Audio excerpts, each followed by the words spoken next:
Muchas gracias, señor Antonio Carrascosa, después de su exposición. Y ahora abrimos el turno de preguntas.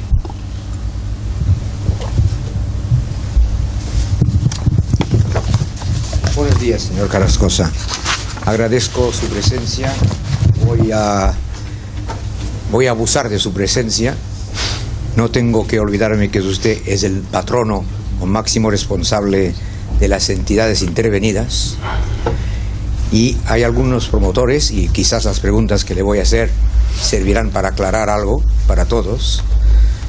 Yo concretamente tengo una vinculación con Catalunya Bank y le voy a hacer 4 preguntas que van en sí relacionadas, pero las haré progresivamente en medida que me haga nos haga llegar sus contestaciones. ¿Cuál es la situación de las sociedades participadas por la entidad Catalunya Bank o cualquier u otra? ¿Cuál es la situación de una participada? Bueno, pues ahí en el plan de resolución de la entidad se establece, hay un anexo en el que establece pues la obligación de liquidar o vender esas entidades en un plazo dado. O sea que en principio pues esas entidades tienen que desaparecer del balance de esta entidad y de las otras, vamos. Bien, ¿cuál es la situación de los préstamos participativos del accionista que se ha pasado a la Sareb? Del accionista significa, en este caso, CaixaBank, que ha pasado a la Sareb y que asume derechos y obligaciones. Entiendo que se ha traspasado una parte del capital sin comprar el capital. Bueno, ahí se ha traspasado, a la Sareb se han traspasado sociedades y otras se han traspasado activos. No se han traspasado los activos. La sociedad es viable, es sana, puede seguir funcionando y no obstante la Sareb detiene en este momento el préstamo participativo que correspondía al otro socio, en este caso CaixaBank. Caixa Catalunya. Catalunya Bank. Sí. O Catalunya Bank. Sí. Por lo tanto, ¿cuál es la lectura, cuál es la naturaleza de este préstamo participativo? ¿Ha perdido su sentido? O sea, sí. En otro término, ¿se ha descapitalizado la sociedad? Si lo que se han traspasado son los préstamos hipotecarios que están al día, sí, y los préstamos participativos únicamente de una parte del socio llamado Catalunya Bank. Sí. Claro, resulta que si voy a la Sareb me dice, esto es una deuda que usted debe. Sí, claro. Yo pido su ayuda porque no puedo comprar yo la deuda de mi socio. Puedo quedarme con mi sociedad, con el 50% del que yo detengo. Sí. Pero no tengo por qué asumir el 50% del otro socio que ha pasado a la Sareb, en otro término. Sí. Entonces yo pido una ayuda y una comprensión. No puedo comprar. O sea, y el tercero es la posibilidad, que se me ha negado, de aplicar las despreciaciones contra los préstamos participativos, tanto los que detiene el socio X como hoy el socio, entre comillas, Y, que sería la Sareb. O sea, la sociedad es solvente para poder soportar incluso esa despreciación. Pues no he encontrado un interlocutor que quiera participar en ello, que me quiera dar una respuesta. ¿En la Sareb? ¿No he encontrado interlocutor? No, ni en la Sareb ni en Catalunya Bank. CXI, entre comillas, de que usted es el máximo responsable. Y quiero que me eche un cable, una ayuda a mí y quizás a otros colegas que tienen la misma situación. ¿Por qué?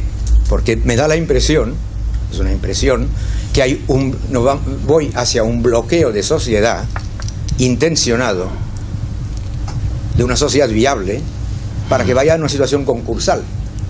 No es una liquidación, sería una sociedad concursal al final, en el que perderé todo porque mi socio ha fallado. Mi socio se llama Catalunya Bank.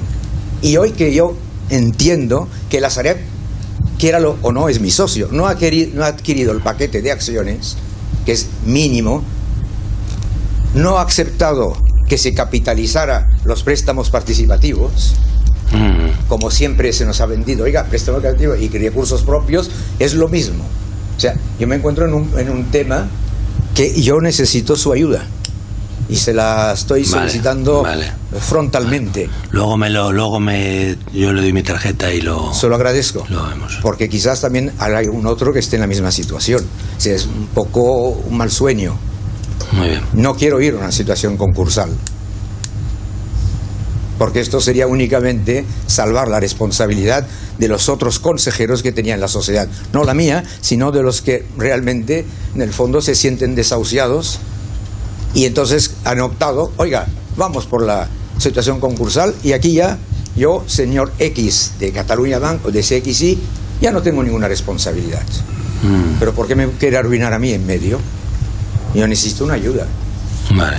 Estoy dispuesto a comprar el crédito o ir a la decisión. Partamos la sociedad en dos. También se ha negado. La sociedad es solvente, puede seguir pagando durante 5 años, 6. Claro, al final todo se agota. No quiero presumir de músculo, pero la realidad es esta. Gracias. Muy bien.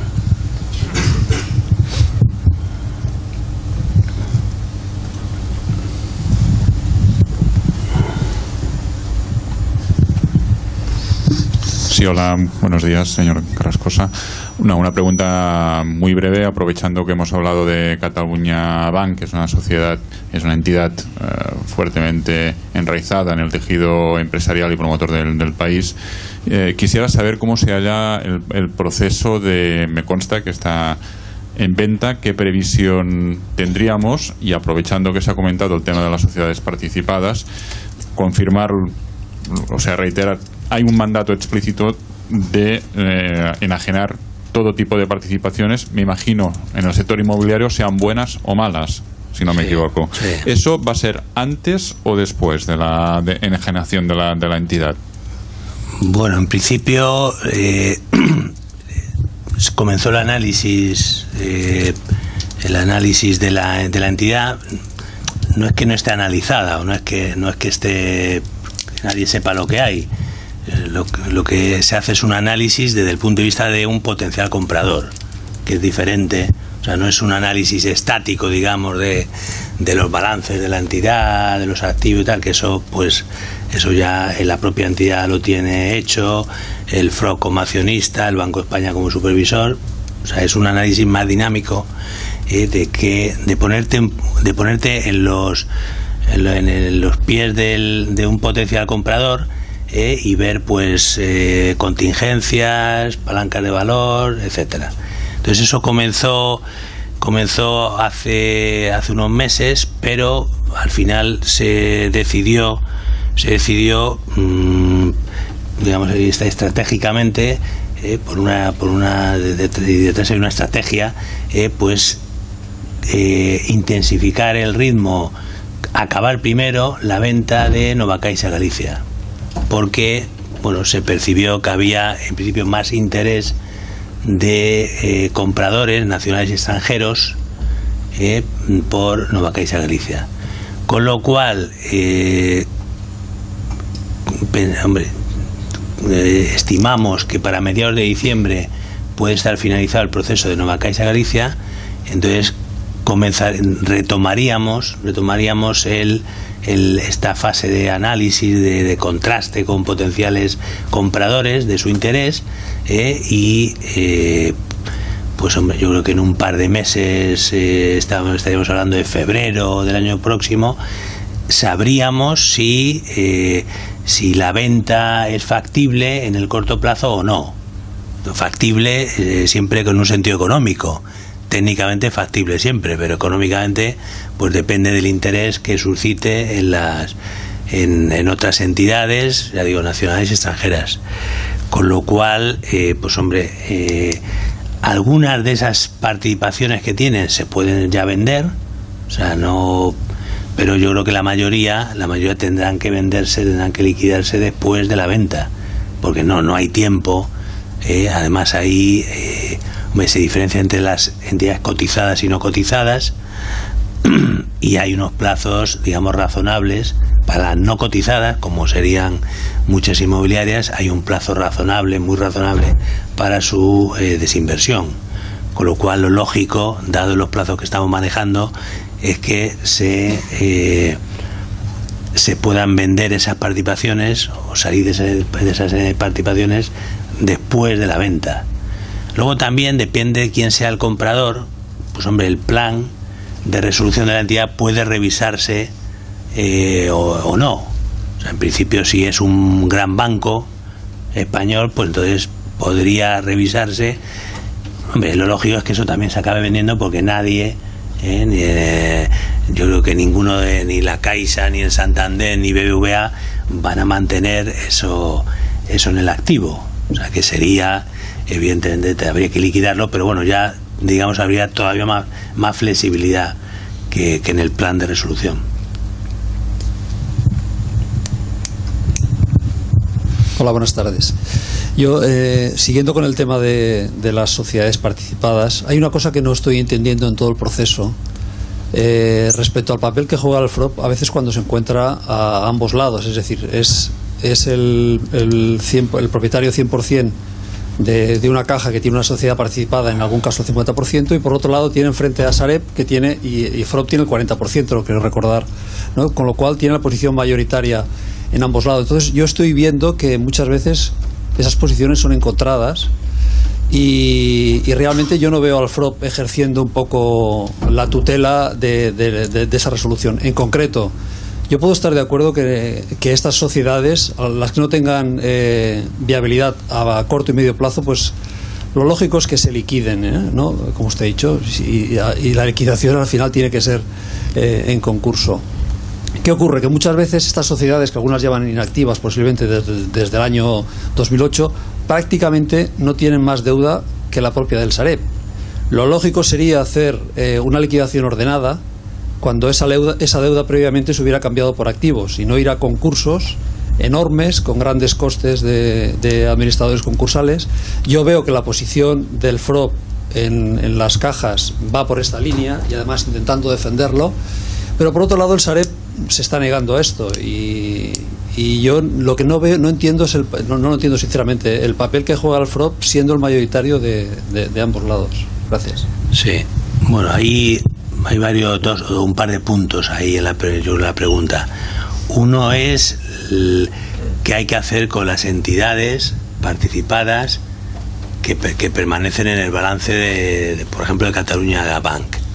O sea, en eso no lo decide el FROB, eso lo ha decidido Europa al aprobar el plan de resolución. O sea, ahí podemos decir o podemos interpretar, pero eso es una decisión que ha tomado la Comisión Europea y hay un plazo y hay que cumplirlo. O sea, eso ahí no hay posibilidades.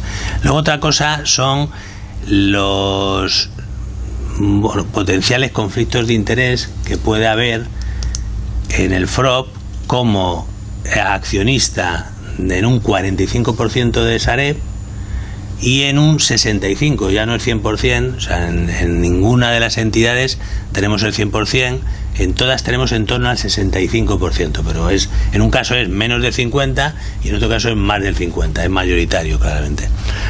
Entonces ahí, bueno, cuando se tiene que tomar una decisión en el marco del Consejo de la Sareb sobre pues la reestructuración o no de una deuda en la que está involucrado el FROB en las dos partes, pues entonces hay una política de conflictos de interés que aprobó Sareb y que pues hay que salirse del Consejo. O sea, que digamos que hay una política que intenta gestionar estos conflictos que evidentemente pues son evidentes porque puedes estar en las dos partes. Entonces se intenta eso, evidentemente cumplimos esa política y ya digo que bueno, pues intentamos tomar las decisiones o que la Sareb tome las decisiones de la manera pues más objetiva posible, sin que se tenga en cuenta estos potenciales conflictos de interés. También a veces ocurre con los bancos que son accionistas de Sareb, o sea, que hay temas del orden del día en el que se tienen que salir los consejeros del FROB y en otro caso se salen los del Banco Santander o la Caixa, con lo cual bueno, pues se intenta gestionar esos conflictos de la mejor manera posible.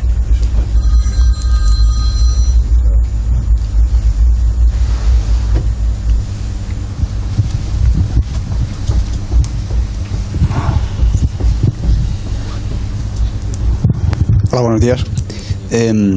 Quería poner de manifiesto una actitud incoherente, en mi opinión, respecto del funcionamiento de la Sareb en cuanto a la liquidación o a los estímulos para la venta de los inmuebles, no que se ha quedado directamente, sino del activo inmobiliario, del activo financiero que se ha traspasado, que va acompañado de un colateral. El discurso oficial de la Sareb es que se han hecho unos descuentos y que se han firmado, que seguro que es cierto, unos acuerdos con entidades financieras para facilitar la financiación de la venta de estos inmuebles. La realidad con la que yo me he encontrado es la de que los precios han sufrido algún descuento, no está en el mercado, y que la financiación que realmente se está ofreciendo es una financiación inalcanzable por parte del comprador, tampoco de mercado, si consideramos que el mercado es la competencia que está haciendo la banca no intervenida, es decir, las que están, los 5 bancos grandes que van a quedar. Si tenemos en cuenta que el comprador de nuestro producto es un comprador que normalmente compra con una financiación necesaria, hoy se está produciendo una situación anómala, y es que hay un porcentaje muy alto de transmisiones que se está haciendo con efectivo, pero probablemente ese porcentaje, ese comprador, no creo que sea el comprador mayoritario de este tipo de inmuebles a los que me estoy refiriendo. Si tenemos en cuenta que, como digo, que el comprador tradicional es un comprador que necesita financiación, y la financiación que estamos dando es una financiación escasa, digamos, y cara, sobre todo muy cara, la realidad es que la venta acaba no produciéndose. Es decir, la competencia comercial la tenemos con el producto que está ofreciendo los 5 bancos grandes, en los que llegan a ofrecer financiación del 100%, financiación del 110%, con unas condiciones financieras realmente atractivas. Claro, yo esta pregunta también la he planteado en este foro a personas de la Sareb, que han venido en un par de ocasiones. La respuesta ha sido: estamos ofreciendo condiciones de mercado, pero no son condiciones de mercado. Vuelvo a decir, la competencia es el producto que está vendiendo la banca, con financiaciones altísimas y condiciones financieras realmente atractivas. Claro, de esta manera es imposible que podamos tener una esperanza de que con esta política se pueda hacer ventas más allá de que sea algo testimonial. ¿Hay previsto algo al respecto de esta política? Porque, claro, los primeros números de venta de la Sareb, obviamente partiendo de cero, pues van a ser siempre positivos. Probablemente lo primero que se venda sea lo vendible, lo más atractivo, lo que esté mejor situado, lo que pueda tener un precio de transferencia, un precio de venta que permita obtener un margen. Pero una vez pase esto, quedará el grueso, probablemente, de los activos, que con estas condiciones particularmente no creo que tenga un porcentaje muy alto de transmisiones. ¿Qué hay previsto al respecto? Bueno, la primera medida fue eso, no firmar solo acuerdos de financiación con las propias entidades cedentes, sino con las entidades sanas, digamos, o de que no habían requerido ayuda pública. Claro, el problema ahora, yo seguro que es realista el panorama que ha descrito, porque también hay conflictos de interés, como antes decía, con las entidades que son accionistas de Sareb. Claro, ellas tienen también mucho producto por vender, y están, hombre, si están dando el 110% de loan to value, pues yo creo que están haciendo una política financiera inadecuada. Esto, bueno, esto pues, debería estar penalizado. Nosotros no somos el supervisor bancario, pero por estos excesos luego hemos tenido los problemas que hemos tenido, ¿no? Con lo cual yo ese conflicto lo conocemos también, ¿no? Claro, el que ellos tienen que vender y económicamente es razonable su punto de vista. Yo prefiero quitarme un activo del balance que me está consumiendo recursos propios y me cuesta financiarlo que dar una financiación a un particular que va a comprar una vivienda que es resultado de una promoción inmobiliaria que estaba en manos de la Sareb. O sea que ahora de entrada, hombre, lo primero era tener ese marco de esos contratos de financiación. Si se ve que no son efectivos, que no están siendo operativos y que no se utilizan, pues igual que se han adoptado otras medidas por parte del equipo gestor de Sareb, pues seguro que habrá que buscar alguna fórmula. Claro, la fórmula es que recaiga más la financiación sobre los bancos cedentes, que eso también, pues en su momento cuando se discutió con las autoridades europeas el diseño de la Sareb, pues esto no gustaba mucho. O sea, ellos preferían que fueran los otros bancos los que financiaran estas promociones. Entonces, una sería que recayera más sobre las actividades cedentes. Y hombre, yo creo que unas soluciones extraordinarias fuera de estas dos, eso yo creo que son complicadas. Estaríamos hablando, pues no sé, de que un organismo público de una financiación, cosa que es muy complicado, o pues que la propia Sareb pudiera financiar eso, y eso, ella no es una entidad de crédito, no tiene estatuto de entidad de crédito, y yo creo que no tiene espíritu de dar esa financiación a minorista. O sea, habría cambiado, yo creo, el papel con el que se creó la Sareb. Entonces, bueno, digamos que está planteando un problema real, que ya tiene visos de ser real, y que, bueno, pues tendrán que adoptar alguna decisión, porque, claro, si no, pues evidentemente ahora se están vendiendo, yo creo que demasiadas viviendas sin financiación. No se entiende muy bien. Claro, quizás el modelo de comprador es un modelo de comprador que no es el cliente que se necesita para una recuperación efectiva de todo el sector. A lo mejor son clientes, pues, que con unos ahorros elevados y tal, pero que no es la mayoría, como dice usted, del cliente que se necesita. En tanto sea así, yo creo que no tenemos esperanza de hacer ventas significativas mientras la gran banca tenga su producto. O sea, a veces tengo la impresión de que la banca está en la Sareb, aparte por un tema político, para controlar a qué precios se están vendiendo todos esos activos, porque se está asegurando que en estas condiciones las ventas van a ser anecdóticas. En cambio, con las condiciones que está haciendo la gran banca, se está llevando, obviamente. Yo creo que no son anecdóticas, no puedo, hombre, darlos. La de comprador final me refiero, como comprador de vivienda, no el inversor con otro perfil, el de comprador de vivienda que necesita financiación. Yo he hecho el ejercicio de calcular qué representa la financiación actual respecto de la financiación anterior, llevado a la cuota, y esa cuota volverla hacia atrás, y representa como un incremento del precio de venta de vivienda del 25%. Es decir, se da la situación de que todo el descuento, o casi todo el descuento que se ha ganado durante estos años en el precio de venta, lo acaba volviendo a soportar el producto vía incremento de condiciones financieras en la cuota. Es decir, acabas pagando la misma cuota por 300.000 prácticamente financiados hace 7 u 8 años que 300.000 financiados hoy, que 200 y poco mil financiados con las condiciones financieras de hoy. Claro, esa es una realidad matemática. Por lo tanto, el comprador, con las condiciones de hoy, o sea, con las condiciones que la Sareb está ofreciendo, va a optar mayoritariamente por el producto que está ofreciendo la banca en otras condiciones.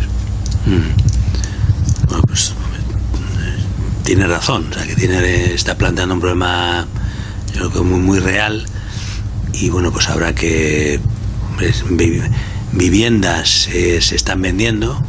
O sea, yo creo que había más de 3.000 viviendas vendidas a lo largo de este año, que hay un porcentaje demasiado elevado de no financiadas, pues sí, que a lo mejor para incrementar, para llegar a ese objetivo que yo decía de intentar liquidar el 50% de los activos en 5 años, muy por encima de lo que le correspondería, porque es a 15 años la vida de la Sareb, pues se van a necesitar más financiación, evidentemente sí. Entonces ya lo tendrá que analizarlo el equipo gestor y proponer medidas para, desde todo, luego ya planteando una hipoteca a precio de mercado. Pues yo creo que también, a medida que la situación, a medida que mejore el crédito en términos generales, también se verá beneficiado este tipo de transacciones. Muchas gracias.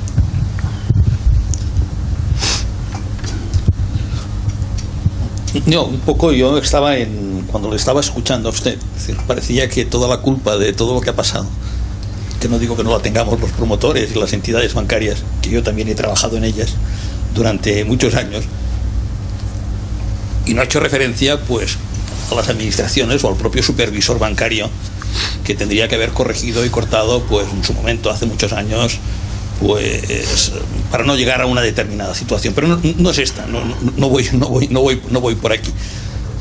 La verdad es que las entidades venden, pero venden de tal manera que en el corto plazo lo único que hacen es generar más morosos y más inmuebles adjudicados, y el problema no lo solucionan, sino que lo están haciendo cada vez más grande, porque el propio Banco de España, con las cifras que da, el porcentaje de morosidad del sistema de la banca va creciendo, y va creciendo increciendo. Es decir, cuando uno no reconoce y actúa pensando que el problema lo tienen los demás y no lo tiene, o lo tiene él y no lo tienen también los demás, y no comparte la parte de cuota de culpa, pues muchas veces lo que va ocasionando es que cada vez más pues los promotores que aún aguantan, que aún son los que están aquí, porque no estarían aquí, que aún van aguantando, pues tienen que tirar la toalla, y les van entrando, es decir, realmente el volumen de activos netos adjudicados que están en los balances de la banca después de haber hecho propaganda, hemos vendido decenas de miles de inmuebles, es superior ahora que en el 31 de diciembre del 2012. Por tanto, la política esta debe ser un fracaso. Es decir, porque realmente lo que no se hace es reducir la exposición al ladrillo, porque si lo miras en general, lo que tienen ellos directamente, lo que tienen las entidades bancarias directamente, lo que tienen a través de promotores, el volumen global prácticamente se mantiene estable, y en cambio la morosidad sube.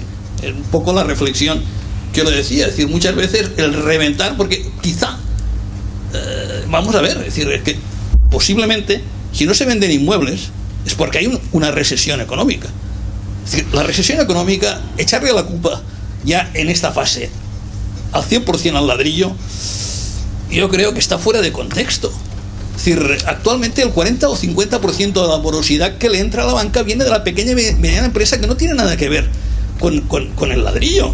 Es decir, lógicamente el 27% o el porcentaje que haya de paro no viene de las empresas del ladrillo, vienen del resto de empresas. Viene una parte de la empresa del ladrillo y otra parte. Lógicamente, mientras la economía no funcione, la gente no tenga seguridad económica, la gente no compra, la gente no se endeuda, y entonces el único que compra mayoritariamente es aquel que tiene dinero, el inversor, el especulador o el fondo buitre. Pero con esto no solucionamos el problema. Un poco la reflexión que yo lo quería hacer a usted, que supongo que ya se la habrá hecho cantidad de veces.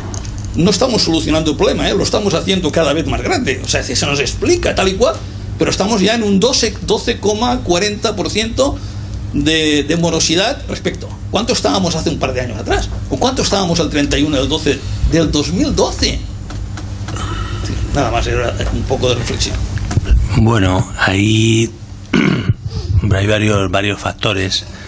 Uno, evidentemente la morosidad es de todos los agentes, claramente. O sea, hemos pasado, quizá el punto de origen en la crisis está en el sector inmobiliario, se genera mucho más morosidad en el sector inmobiliario, pero luego con la recesión económica pues ya tenemos una morosidad que se extiende a todo el sistema. Eso está clarísimo. Y bueno, quizá se está incrementando no porque no existiera, sino porque bueno, las entidades eran relativamente optimistas con respecto a la recuperación de esos créditos, y estaban infraestimando la probabilidad de impago de esos activos. Yo creo que es más positivo que crezcan, en el sentido de que se está reconociendo el problema real. Evidentemente la morosidad, hombre, yo creo que quizá falta todavía algún trimestre para que toque techo, y luego a partir de ahí la morosidad también es una variable retardada, con lo cual, si ahora ha repuntado ligeramente el Producto Interior Bruto, se supone que en unos trimestres, no muchos, se producirá también habrá alcanzado el techo la morosidad y comenzará ligeramente a descender. O sea que si aumenta porque se está reconociendo un problema, pues yo creo que es preferible hacer eso que esconderla. O sea, yo también, claro, yo hacía modelos hace 4 años y decía, bueno, esto no sale, ¿cómo sale esta morosidad tan baja? O sea, no se explicaba, según los modelos normales muy sencillitos de regresión, pues la morosidad era más baja de la que te decía el modelo. ¿Qué se estaba haciendo? Pues una política de refinanciaciones que, si la situación económica hubiera sido mejor y se hubiera alcanzado la recuperación mucho antes, habría sido un éxito de gestión por parte de la banca. Lamentablemente, la situación económica era más difícil de lo que algunos gestores bancarios también pensaban, y lo que se hizo fue pues retrasar el problema. Y entonces ahora ya, claro, después de 1 o 2 refinanciaciones, hay empresas que ya no tienen oxígeno, con lo cual ya pues se produce el impago claramente. Entonces, digamos, reconocimiento del problema, a mí me parece algo positivo. Si tiene que, ahora las refinanciaciones, las medidas del Banco de España que exigen pues ahora dotar por lo menos 5 o 6 mil millones de provisiones, 5 o 6 mil millones de euros de provisiones por esas refinanciaciones, que seguían estando como préstamo normal, cuando pues en algunos casos era obvio que no podía seguir en situación de normal. Pues a mí eso me parece positivo. Luego ya, que en general crezca la morosidad, pues evidentemente es algo negativo, pero que va ligado al ciclo económico, y esperamos que haya una disminución progresiva dentro de unos trimestres de esa morosidad. Vamos a hacer... Solamente una matización. El reconocimiento del problema es correcto. Yo lo que le estaba diciendo es que con estas políticas no solo se reconoce el problema, sino que se genera un problema mayor. Es decir, porque muchas veces, si no se venden pisos, no es porque la gente no quiera comprar pisos, sino porque la propia crisis económica imposibilita a mucha gente, por desconfianza, por situación. Digo el particular real, el que decía este señor, que tenía que ir a comprar en un futuro, le imposibilita pues el acceder al préstamo hipotecario, o él mismo no toma la decisión de demorar cualquier opción de compra. Es decir, que seguramente, tengo a veces la impresión de que para solucionar una cosa nos tropeamos unas cuantas más, pero bueno, no, es decir, lógicamente no tengo la solución. Vamos a hacer una última pregunta porque estamos fuera de tiempo. Si me pudiera responder a 2 preguntas. Una, ¿con qué porcentaje de descuento sobre el principal de los créditos de las entidades que han recibido ayudas públicas han sido traspasados estos créditos al Sareb? A ser posible, si me pudiera especificar entre suelos y productos terminados. Bueno, de memoria no me lo sé. Ya cómo se ha pasado. O acotar. El suelo era casi un 80%, se traspasó. En la vivienda terminada, yo creo que era un 40%, lo tengo por aquí. O sea, luego si eso se lo... Si nos lo pudiera facilitar.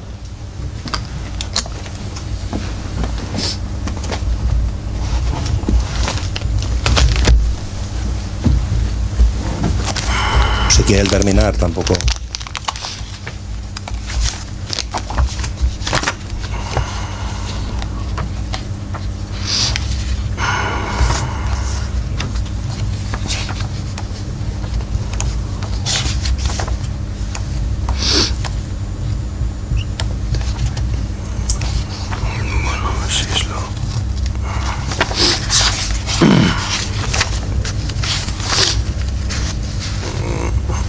Bueno, los descuentos medios son vivienda terminada 32,40%, la obra en curso 40,30%, el suelo urbano 53,60%, otro suelo 56,60%. Esos son activos financieros con esos colaterales. O sea, son préstamos con esos colaterales llevaban esos descuentos. Y luego los activos inmobiliarios que se traspasaron: vivienda nueva el 54,20%, la obra en curso el 63,20% y el suelo el 79,50%. Esos son los descuentos medios que se traspasaron a... Y la segunda pregunta es si puede el Sareb vender con pérdidas. Técnicamente, si es posible o no. Sí, hombre, totalmente. Yo he comentado que ha generado un margen positivo con todas las transacciones que ha realizado a lo largo de este año, pero habrá algunas que haya habido pérdida. O sea, lo que no sería recomendable es que se generen pérdidas significativas en la actividad que acaben afectando al capital y a la deuda subordinada que tiene la entidad. Pero vamos, eso está en torno a los 5.000 millones, algo menos de 5.000 millones, con lo cual pues hay un margen bastante amplio para no tener que reponer deuda subordinada o capital si se generan pérdidas. En el plan de negocio se estimaba que este primer año iba a haber pérdidas, tanto porque no se podía vender mucho en el primer año como por el coste financiero, que es todo el año han soportado este coste financiero, y luego el segundo año yo también tenía ligeras pérdidas el plan de negocio. Pero digamos, se puede vender operaciones individuales con pérdida, se podría. Otra cosa es que la Sareb no quiera, pero se podría, y lo importante es que no se generen pérdidas significativas de toda la actividad que pues mine el capital de la entidad. Gracias. Muy bien, pues muchas gracias. Agradecer al señor Antonio Carrascosa su amabilidad por la exposición que ha hecho y luego para atender a nuestras preguntas. Muchas gracias.